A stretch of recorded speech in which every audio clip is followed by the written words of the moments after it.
Hello साथियों, good morning, सुप्रभात, राधे राधे। तो दोस्तों, मैं आज केमिस्ट्री का क्वेश्चन डिस्कशन के लिए आज ये उपस्थित हुआ हूँ और आशा है कि आप इस समय अच्छे से पढ़ाई करते होंगे।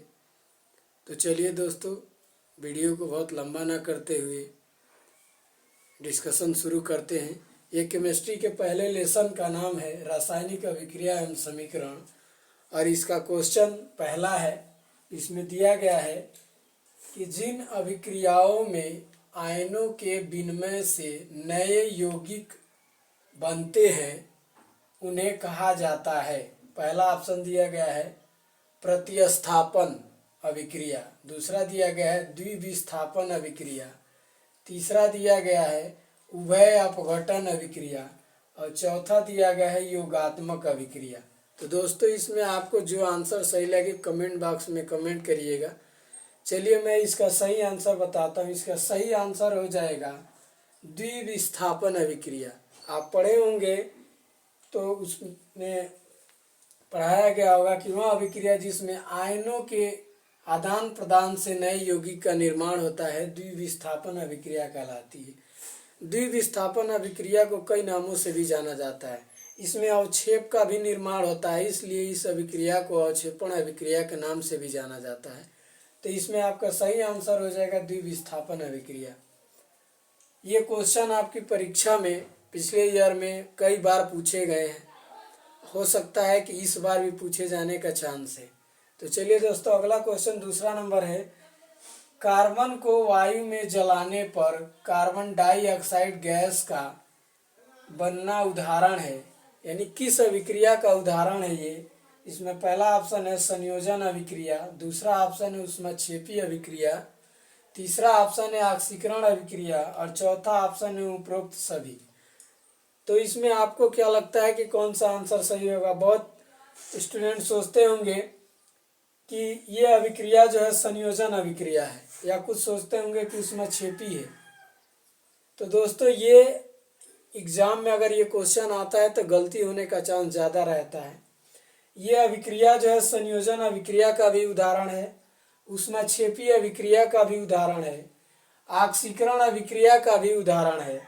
तो सही आंसर हो जाएगा उपरोक्त सभी, क्योंकि जानते हैं कि कार्बन को जब ऑक्सीजन के साथ जलाया जाता है तो कार्बन डाइऑक्साइड बनता है और इसमें ऊष्मा निकलती है।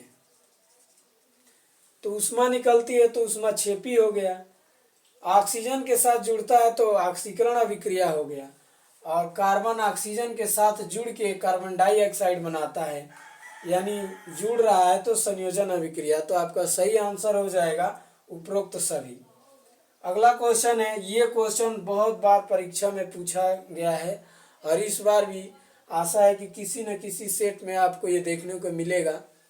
क्वेश्चन है तीसरा नंबर कि लेड नाइट्रेट का रासायनिक सूत्र है। पहला ऑप्शन दिया गया है PbNO3, दूसरा ऑप्शन दिया गया है PbNO2 का होल ट्वाइस, तीसरा ऑप्शन है PbO और चौथा ऑप्शन है PbNO3 का होल ट्वाइस। तो आपको सही क्या आंसर लगता है इसमें कमेंट बॉक्स में कमेंट करिएगा। तो चलिए दोस्तों, मैं इसका सही आंसर बताता हूँ। इसका सही आंसर हो जाएगा PbNO3 का होल ट्वाइस। चौथा क्वेश्चन है, वह रासायनिक अभिक्रिया जिसमें अवक्षेप का निर्माण होता है। पहले क्वेश्चन में मैंने बताया था कि वह द्विविस्थापन अभिक्रिया को कई नामों से जाना जाता है, जिसमें बताया था कि आयनों के विनिमय से नए यौगिक का निर्माण होता है, उसे द्विविस्थापन अभिक्रिया कहते हैं। इसमें द्विविस्थापन अभिक्रिया में अवक्षेप का भी निर्माण होता है, इसलिए इसे अवक्षेपण अभिक्रिया भी कहते हैं। तो इसमें वही पूछा गया है कि वह रासायनिक अभिक्रिया जिसमें अवक्षेप का निर्माण होता है कौन सी अभिक्रिया कहलाएगी। तो पहला ऑप्शन है निराकरण अभिक्रिया, दूसरा ऑप्शन है अवक्षेपण अभिक्रिया, तीसरा ऑप्शन है योगात्मक अभिक्रिया और चौथा ऑप्शन है इनमें से कोई नहीं। चौथा ऑप्शन है इनमें से कोई नहीं। तो इसका सही आंसर आपको जो लगता है कमेंट बॉक्स में कमेंट करिएगा। और ये क्वेश्चन जब परीक्षा में आता है तो थोड़ा सा संदेह बन जाता है कि शायद इसी क्वेश्चन को 2 बार दे दिया गया। ऐसा नहीं है, क्वेश्चन का लैंग्वेज अलग अलग है। तो सही से आप परीक्षा में सही से क्वेश्चन पढ़ के आंसर लिखिएगा।